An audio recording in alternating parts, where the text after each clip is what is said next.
Hello everyone. What you are looking at and what I'm not well doing is looking at a picture of my great grandmother. This locket is a locket that I inherited from her actually before she passed away, and then this chain that it's hanging on is from my Grandma Watson, her daughter, who also passed away. So, today, in honor of the Day of the Dead, I'm going to show you how to imagine talking with ancestors. I say imagine because I cannot, in full 100% confidence, say that I know that's what's going on. I'm just guessing. And being that I have an amazing imagination, I want to imagine it. I'm going to show you how to imagine it. So, this crown, first of all, hello, unicorn rituals, shout out to me. All right, so this is the first crown I ever made. And you'll notice that it was before I made the 3D printed horns. This is a shell and faux fur, and this is from a lace shirt, and this is from a really cool bracelet that I cut in half, and then I put some little crystals on there and stuff, and this is from a necklace that I love. I love little stars, little hangy things. I was inspired to make this crown, this very first unicorn crown ever, from my grandmothers, who were seamstresses. And my grandma, Anderson, when I was a little girl, I would go visit her during the summer, and we get to stay for a week. And she always had like bridal veils because she was a seamstress, so I think she was constantly maybe tailoring dresses and stuff like that. And she had these amazing crowns too, like tiaras and stuff. And I was always like, what? Little girl heaven. Well, my little girl heaven. Maybe not every little girl's heaven. Fuck me for even saying that. But it was a heaven for me and I loved it.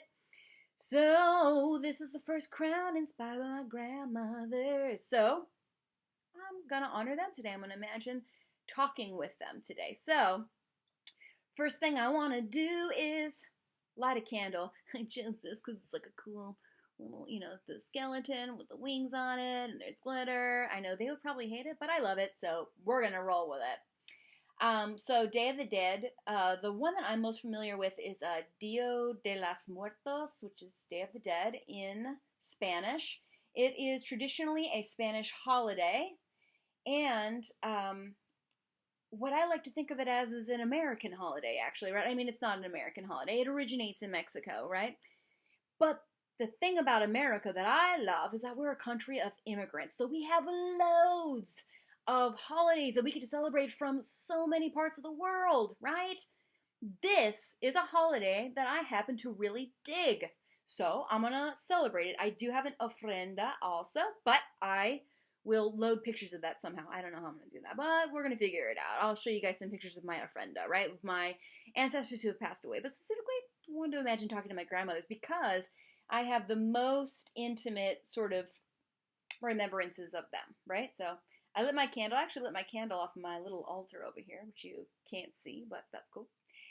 And I'm going to light a candle. Why? Do I need a candle? No. I just like to. It makes me feel mysterious. All right. I also have this other picture. It's a super muddy, sort of 1980s picture that like some people have. So right here in the blue is my Grandma Anderson in the locket. And then this is my Aunt Pat, who also passed away a few years ago.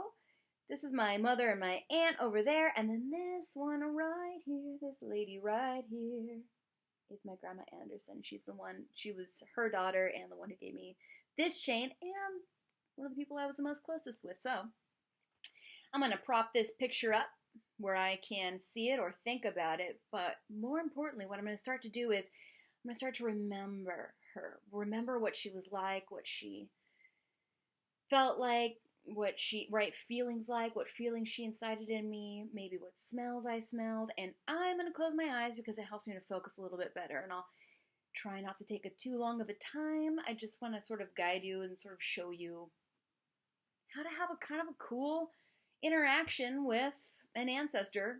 If it's not the 100% thing, whatever. I had a great time imagining it.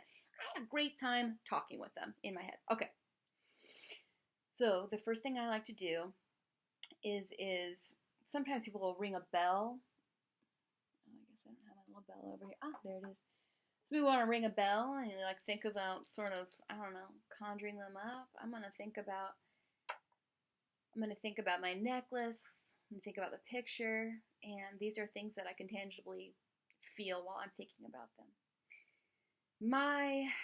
We'll start with my great grandmother. I'll do my great grandmother.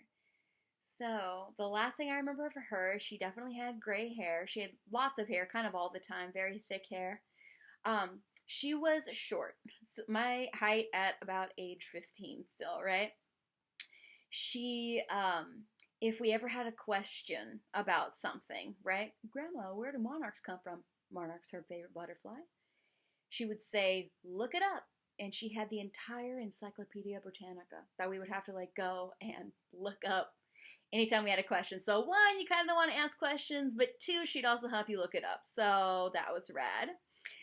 We also used to play pharmacy. That's because she had so many pill bottles that she would keep and save for her grandkids to play with. So we would like play a pharmacy thing. You know, most of them were from my grandpa, my great grandpa, who died when I was really young. So I remember him even less. But she would save every pill bottle. She would also save every compact that she ever had, like a mirror and like a little pad. Oh, so rad. And then she would save her old purses, and she would stock them full of like just her old compacts and mirrors and whatever else you would have in a purse, you know. And it was so cool. She'd also buy us coloring books to color, and she had the best coloring books, right? Like I loved coloring books that had like wedding gowns or like Barbie shit in them, whatever. Don't judge me. I'm totally cis female, whatever. Fuck you. I love it. So wearing a tiara, coloring in a coloring book, you know, just being like, oh, la, la, la, la. She also taught me how to needlepoint stuff too, right? Like these right here, just like,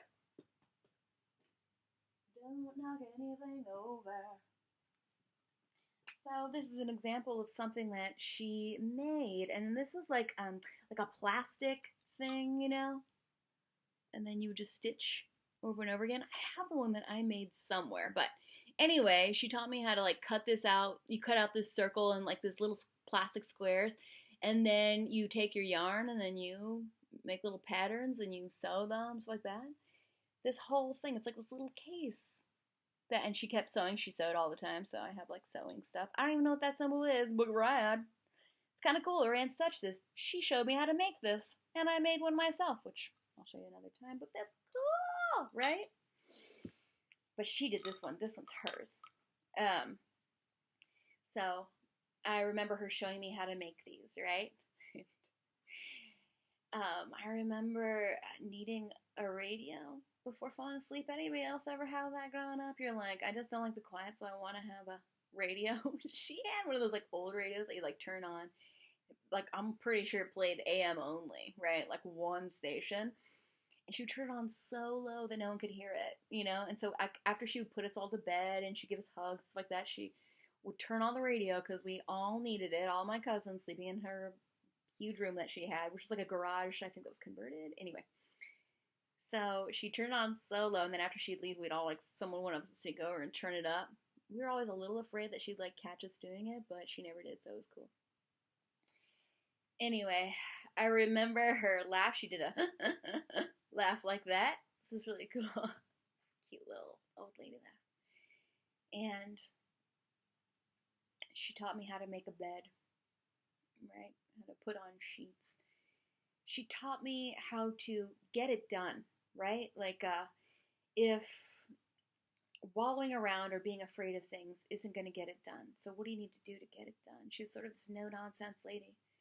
And she would just be like, get it done. She did not suffer any kind of fancies, but she did have some really cool taste in some tiaras and stuff. But if I think about her, I can remember the lipstick that she wore, right? If she wore it ever, you know. But when she did, it was always sort of like a pink or an orange. My grandma Watson did that too.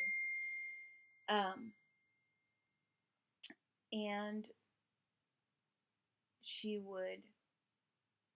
had clip-on earrings, right? And she had these shoes. She had this one pair of shoes that was like They look like Cinderella glass slippers. They were really small, plastic over them, right? And I can't honestly say that I remember her hugging us a lot, but she would hug us every time we saw her. She had a smile every time we saw her.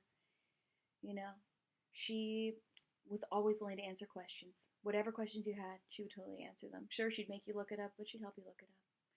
So that's really good. So if I think about talking to her now, and I can imagine sitting in a living room on a couch with her, I can imagine her sitting with her legs crossed, her hands on her knee. I can imagine asking her a question. What question would I ask her? I would say, maybe, I would ask her, Grandma, are you proud of me? Are you proud of the person I've become?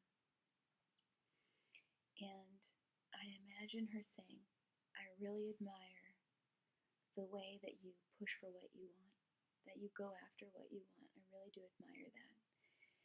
She was a different religion and she would not appreciate the sort of things I'm doing now. I'm fairly certain of that, but I also believe that maybe on the other side, she's less judgmental because she knows more now, right?